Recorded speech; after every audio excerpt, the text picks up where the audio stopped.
Hello po, good morning po tatay. Hi, happy birthday po sa inyo. At ingatan nyo po yung sarili nyo. Magpagaling po kayo sa sakit nyo. At guys, thank you sa lahat ng ginawa mo noon sa administrasyon mo. Kampante ako na matagal ako sa abroad.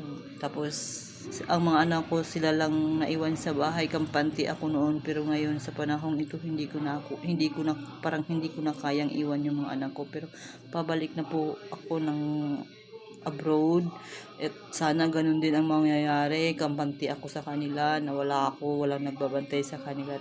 At tay, umuwi ka na po, marami po kaming naghihintay sa iyo at kailangan po namin kayo at kailangan po kayo ng bayan. At umuwi po ako dahil gusto kong bumuto. Makakaasa po kayo tay na kaming sa buong bahay kayo ang iloklok namin, ang ipinipilaban po lahat.